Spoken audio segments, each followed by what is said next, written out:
हाँ जी बेटा, सम नंबर थर्ड। अब थर्ड की हेडिंग क्या है वो रीड करेंगे। Find the LCM and HCF of the following integers by applying the prime factorisation method.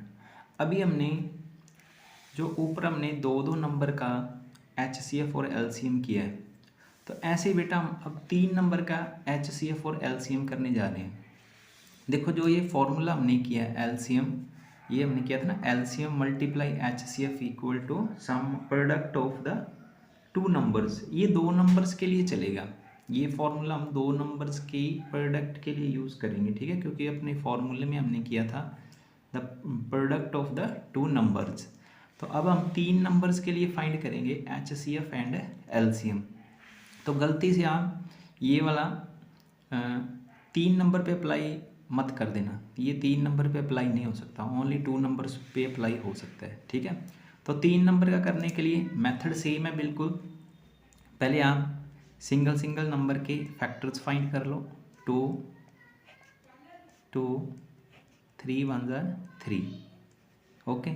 15 के फाइंड करेंगे, 15 थ्री के टेबल से डिवाइड होगा, 5 वन ज़ार 5, सेम। नाउ 21, थ्री नंबर्स हैं, 3 7 ज़ार 21, 7 1 ज़ार 7। तो फैक्टर से लिख लो पहले। 12 के फैक्टर क्या आ गए, 2 इंटू टू इंटू थ्री। 15 के फैक्टर 3 इंटू 5। 21 के फैक्टर 21 के आगे 3 इंटू 7। अब बेटा बिल्कुल सेम करना है। दो और तीन में क्या फ़र्क होगा, अब तीन नंबर है तो तीन नंबर का एच सी एफ भी सेम ही होगा जैसे हमने दो वाले में किया था, दो वाले सम में किया था ना। अब देखो उसमें दो में कॉमन देखा था, इसमें हम तीन में कॉमन देखेंगे, तीनों नंबर्स में। अब तीनों नंबर्स में देखो टू कॉमन आ रहा है, टू कॉमन नहीं आ रहा है, थ्री कॉमन आ रहा है। देखो एक वन टाइम थ्री कॉमन आ गया, तो एच सी एफ अपना क्या होगा, थ्री, ओके। तो ऐसे अब हमने तीनों में कॉमन देखने हैं। तीनों में कॉमन क्या आ गया, थ्री कॉमन था, तो only one time three common आया, तो इसलिए अपना आंसर क्या आ गया, एच सी एफ थ्री। और एलसीएम फाइंड करने के लिए वही हमने किया था, तीनों में हाईएस्ट पावर। अब तीनों में हाईएस्ट पावर देखो टू, अगर आप इसको लिखना चाहते हो तो ऐसे लिख लो, टू की पावर टू इंटू थ्री की पावर वन, थ्री की पावर वन इंटू फाइव की पावर वन, थ्री की पावर वन इंटू सेवन की पावर वन। अब तीनों में हमने चेक करना, देखो अगर कोई नंबर दो में है, तीनों में है, तो तीनों में तो कॉमन आ जाएगा। देखो जो लाइक टू है, टू की पावर टू है, तो टू की पावर टू, अब ओनली सिंगल सिंगल नंबर तो आएगा ही आएगा, टू की पावर टू। अब थ्री की पावर वन, थ्री की पावर वन, थ्री की पावर वन सेम है, तो पावर थ्री वन आ गई। ऐसे ही फाइव को अकेला सिंगल है और सेवन भी सिंगल है, तो सिंगल सिंगल नंबर तो सभी काउंट होने वाले हैं। तो इसको हम क्या लिख लेते हैं, टू इंटू टू, इसको ऐसे लिख लो, into three into five into seven. तो सभी की आप मल्टीप्लाई करोगे तो आंसर आएगा 420। मल्टीप्लाई आप करके देख लेना, तो इसका आंसर आ जाएगा अपना 420, ठीक है। एलसीएम अब तीनों में चेक कर लेंगे, अगर सेम नंबर है तीनों में तो उसकी हाईएस्ट पावर लेंगे, लाइक हमने दो वाला किया था, सेम ही है, ओके। तो ये हम तीन वाला भी ऐसे कर लेंगे, बिल्कुल सेम ही है, कोई ज़्यादा फर्क नहीं है दो और तीन नंबर में। थर्ड का सेकंड सम है, देखो थर्ड के सेकंड सम में क्या स्पेशल है, मेन पॉइंट क्या है, ये तीनों नंबर प्राइम नंबर है। अगर आपके पेपर में कोई भी प्राइम नंबर आ जाए तो आप उनका सीधा एच सी एफ लिख सकते हो, एच सी एफ। अगर सभी प्राइम नंबर है तो सभी प्राइम नंबर का एच सी एफ क्या होगा, वन, क्योंकि वन सभी को डिवाइड कर रहे हैं, ठीक है, सभी को डिवाइड करेगा। और एलसीएम आप सीधा लिख सकते हो तीनों की मल्टीप्लाई, 23 इंटू 29, तो तीनों की मल्टीप्लाई बेटा क्या आ जाएगी, 11339। आपने मल्टीप्लाई करके देख लेना, 11339, ठीक है।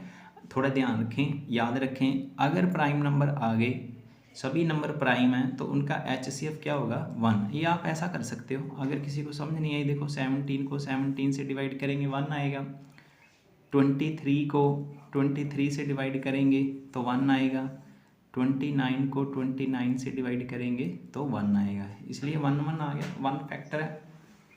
एक्चुअली इसका HCF क्या आ जाएगा 1, ठीक है। तो ये बड़ा इंपॉर्टेंट सम है। LCM तीनों की मल्टीप्लाई, अगर 2 आगे 2 प्राइम नंबर आगे दोनों की मल्टीप्लाई, 4 आगे 4 की मल्टीप्लाई, ठीक है। इस कीप इन माइंड, थोड़ा ध्यान रखें इस सम का, बड़ा अच्छा सम है ये। थर्ड सम, इसी का थर्ड सम चेक करेंगे। गिवन है 8 9 25, 8 के फैक्टर फाइंड करेंगे 2 4 2, जस्ट डिवाइड करके लिखना, कोई ज़्यादा बड़ी बात नहीं है। 9, 3 को 3 से किया, 3 1 3, देन 25 के फैक्टर 5 5 1 5, लिख लो 8 2 इंटू 2 इंटू 2, 9 के फैक्टर 3 इंटू 3, 25 के फैक्टर 5 इंटू 5। तो HCF, अब थोड़ा सोचो, अपने दिमाग से सोचो HCF क्या होगा। तीनों में कुछ भी कॉमन नहीं है, तो जिनमें कॉमन नहीं होगा उसका HCF क्या आएगा 1, ओके। LCM में क्या आएगा, 2 की पावर 2 है, चेक करो, 2 की पावर 3, 3 टाइम 2, 2 टाइम 3, 2 टाइम 5, तो सभी आ जाएंगे। इनकी मल्टीप्लाई करोगे तो ये सिंपल, देखो मल्टीप्लाई करने में ना क्या करो आप, 5 को 2 से कर लो 10, इस 5 को 2 से कर लो 10, 10 10 100 हो गया, 3 3 9, 9 2 18, 18 इंटू 100 क्या हो जाएगा 1800। तो ऐसे आप कर सकते हो मल्टीप्लाई, जल्दी हो जाएगा, ठीक है, जल्दी मल्टीप्लाई कर पाओगे। 5 2 10, 5 2 10, जो 10 10 बन रहे मैंने उनको पहले सॉल्व कर लिया, फिर उनकी मल्टीप्लाई कर दी। तो ये अपना थर्ड पार्ट भी कंप्लीट हो गया बेटा। इसके बाद हम करेंगे फोर्थ पार्ट। अभी फोर्थ सम में क्या बेटा, देखो गिवन दैट है HCF ऑफ 2 नंबर, 2 नंबर है ना, ये लिखने का मेथड है। जो 2 नंबर है, 2 नंबर 306 एंड 657 है, उन दोनों का जो HCF गिवन है वो है 9, और हमने फाइंड करने के लिए बोला गया है LCM फाइंड करो। तो अगर एक गिवन है और दूसरा फाइंड करने के लिए, ऐसा भी हो सकता है LCM फाइंड करने के लिए बोला जाए और HCF फाइंड करना पड़े, सॉरी LCM गिवन हो और HCF फाइंड करने के लिए बोले, ठीक है। तो आपने क्या करना, अभी जो हमने फाइंड किया फॉर्मूला किया था LCM multiply HCF equal to product of 2 numbers, ये अभी हमने फॉर्मूला किया था ना। तो इस फॉर्मूले को यूज़ करके आप ये फाइंड कर सकते हो। तो HCF कितना दिया हुआ, देखो LCM तो हमने फाइंड करना सेम, HCF 9 और प्रोडक्ट ऑफ 2 नंबर, प्रोडक्ट किसका, जो गिवन नंबर है, जिन 2 गिवन नंबर का HCF गिवन है उसकी मल्टीप्लाई। तो LCM आपके पास सीधा ही आ जाएगा, डायरेक्ट आ जाएगा, इस फॉर्मूले को यूज़ करके आप कर सकते हो। तो ये 9 क्या हो जाएगा, क्रॉस मल्टीप्लाई, ठीक है, 9 नीचे आएगा, तो इसको आप कैलकुलेट कर लेना, कैलकुलेट करके आपके पास आंसर आएगा। कैलकुलेशन ये कटिंग करनी है, इसको कट ऑफ कर सकते हो, देन मल्टीप्लाई, तो कटिंग करके मल्टीप्लाई आएगा बेटा 2 2 3 3 8, तो ये अपना आंसर होगा।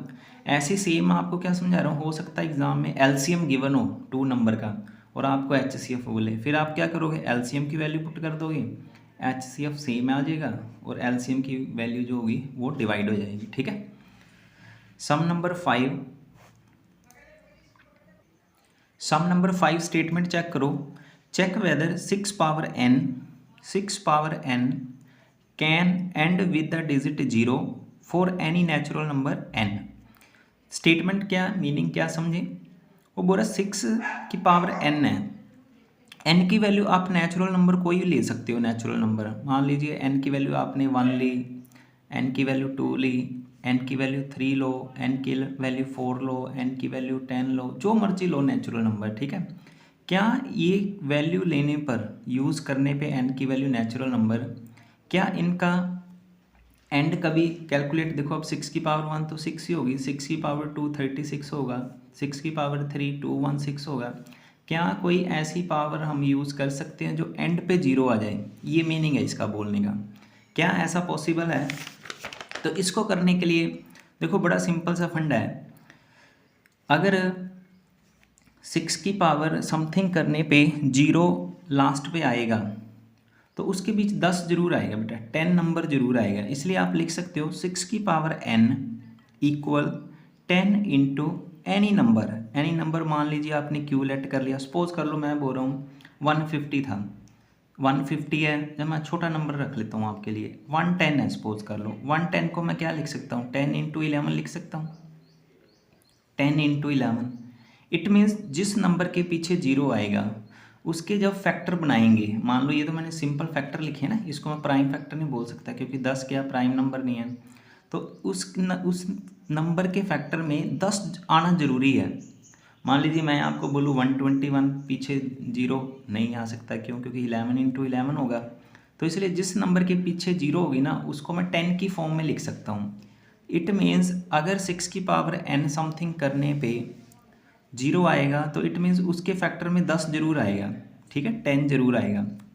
बट 6 का फैक्टर क्या होता है 2 इंटू 3 की पावर n, मैंने लिख लिया भाई 6 को 2 इंटू 3 पावर n, 10 के फैक्टर क्या आएंगे 2 इंटू 5 इंटू क्यू। ये मैंने अपनी तरफ से आपको समझाने के लिए लिया। तो ये क्या आ गया 2 की पावर n, अलग अलग कर दो पावर, 2 की पावर n, 3 की power n equal to 2 into 5 into Q, ये हमने लिख लिया, ठीक है।